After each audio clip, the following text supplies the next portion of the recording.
Today we are looking at an important concept that is often misunderstood in discussions about the Iraqi dinar, redenomination. The idea presented in the information we are analyzing is that a 25,000 Iraqi dinar note could, under a redenomination process, become a new 25 dinar note, while the purchasing power inside Iraq remains unchanged. That distinction is extremely important, because removing zeros from a currency is not automatically the same thing as increasing the real value of that currency. Let's start with the basic concept. If Iraq were to redenominate its currency at a ratio of 1,000 old dinars for one new dinar, then a 25,000 dinar note would be converted into a 25 dinar note. A 10,000 dinar balance could become 10 new dinars, and a 1,000 dinar balance could become 1 new dinar. At the same time, prices would also have to be converted using the same ratio. This is the key point. For example, imagine that a particular basket of groceries costs 50,000 old dinars before redenomination. Under a 1,000 to 1 conversion, that same basket would cost 50 new dinars afterwards. The customer would not suddenly be able to buy 1,000 times more goods. The number printed on the currency would be smaller, but the economic value represented by the transaction would be equivalent. This is why the statement that purchasing power remains the same is so important. Redenomination is primarily a change in the unit of account. It can simplify prices, accounting, cash transactions, financial reporting, and everyday commerce, but by itself it does not create new wealth for citizens. For Iraqi dinar followers, this distinction matters because the terms delete the zeros, redenomination, and revaluation are sometimes treated as if they mean exactly the same thing. They do not. A redenomination changes the numerical unit. A revaluation changes the official or market exchange value of a currency relative to another currency. These processes can theoretically occur at the same time, but one does not automatically prove the other. So if Iraq were to introduce a new currency unit, where one new dinar equals 1,000 old dinars, the government and central bank would need to establish an official conversion framework. Existing bank deposits, salaries, contracts, debts, taxes, accounting records, and prices would have to be converted consistently. Now let's examine the example involving the US dollar. The information provided uses a hypothetical rate of $3 for one dinar. Under that hypothetical scenario, if one new Iraqi dinar were worth $3, then a new 25 dinar note would have a nominal value of $75. But we have to be extremely careful here, because this is a hypothetical illustration, not evidence that the Iraqi dinar is being officially repriced to $3. The mathematics becomes clearer when we look at the conversion ratio. Suppose the redenomination ratio is 1,000 old dinars for one new dinar. A 25,000 old dinar note becomes 25 new dinars. If one new dinar is hypothetically valued at $3, then 25 new dinars would equal $75. But that does not mean the original 25,000 old dinars suddenly created $75,000 of purchasing power through redenomination alone. Under a consistent conversion, the old currency would need to be valued at 1,000th of the new unit. In other words, if one new dinar equals $3, then one old dinar would correspond to $0.003 under the conversion framework. That is why the statement that the single dinar is going to be at the same value needs to be understood carefully. What matters is the definition of the new monetary unit and the official conversion ratio. The most important question for investors, currency holders, and Iraqi citizens is not simply whether 3 zeros disappear from a banknote. The real question is what exchange rate policy, monetary framework, and legal conversion rules would accompany the reform. Another important issue is the coexistence of old and new currency. During a real redenomination, countries often establish a transition period in which old and new notes can circulate together. The exact arrangements would depend entirely on Iraqi legislation and central bank policy. Authorities could define a period during which citizens exchange old notes for new notes, banks update account balances, and businesses display prices in both units.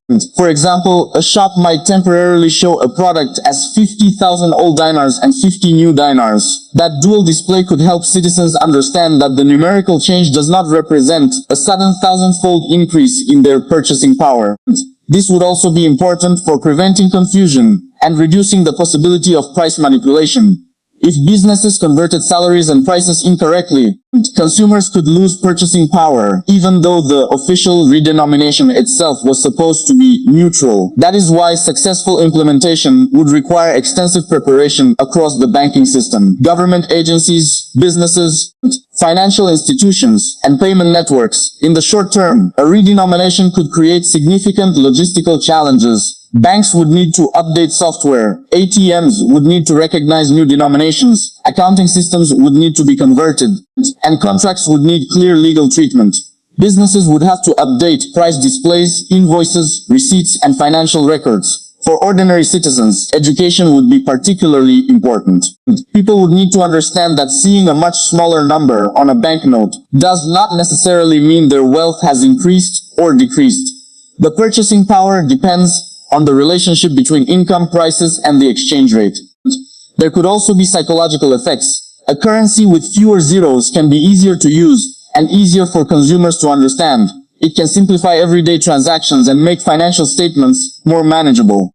But confidence would depend on whether the reform is supported by credible monetary policy and strong economic fundamentals. In the longer term, a well-designed redenomination could contribute to a more efficient monetary system.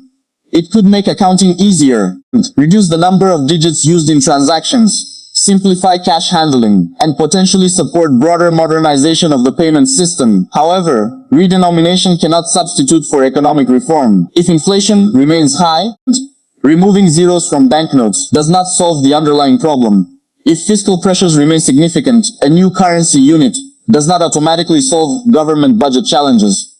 If the banking sector has structural weaknesses, changing the denomination of banknotes does not automatically make banks stronger, and if confidence in the currency is weak, simply printing smaller numbered notes does not guarantee that confidence will return. For the Iraqi dinar specifically, the broader economic environment remains essential. Monetary stability depends on factors such as inflation, foreign exchange management, fiscal policy, oil revenues, banking sector development, international financial relationships, and public confidence. This is why followers of the Iraqi dinar should be cautious when they see claims suggesting that a redenomination automatically means a dramatic overnight enrichment of currency holders. A redenomination can change 25,000 into 25. But if salaries, prices, deposits, debts, and other financial obligations are converted by the same ratio, the real economic relationship remains broadly unchanged. The number becomes smaller, but the underlying purchasing power does not automatically multiply. The exchange rate is a separate issue. If Iraq were to pursue a meaningful change in the dinar's external value, that would require a specific monetary policy decision and supporting economic conditions. It would not simply happen because zeros were removed from the banknotes. This distinction is particularly important when looking at hypothetical examples involving rates such as $3 per dinar. Such examples can be useful for understanding the mathematics of a redenomination, but they should not be interpreted as confirmation that the Central Bank of Iraq has announced such an exchange rate. For now, the responsible approach is to separate confirmed policy from hypothetical scenarios. If Iraqi authorities officially announce a redenomination, the critical details will include the conversion ratio, the treatment of existing banknotes, the treatment of bank deposits, the exchange period, the legal status of old currency, the treatment of contracts and debts, and the exchange rate policy attached to the new unit. Those details will tell us much more than a headline claiming that zeros are being removed. For Iraqi dinar followers, the biggest takeaway is simple. A currency can be redenominated without creating new purchasing power. If 25,000 old dinars become 25 new dinars, and prices and financial balances are converted consistently, the economic value can remain essentially the same. Any genuine increase in the international value of the currency would be a separate development requiring its own evidence and policy decision. So when you hear discussions about a possible 25,000 to 25 conversion, focus on the conversion framework rather than the number printed on the note. The critical question is not how many zeros disappear, but what happens to prices, wages, deposits, contracts, and the exchange rate at the same time. That is where the real economic impact would be determined. As always, we will continue to follow official developments involving the Iraqi dinar, the Central Bank of Iraq, monetary policy, banking reforms, and Iraq's broader economy. Make sure to subscribe to Iraqi Dinar News for responsible and factual updates. And remember that this content is provided for informational purposes only and is not financial advice.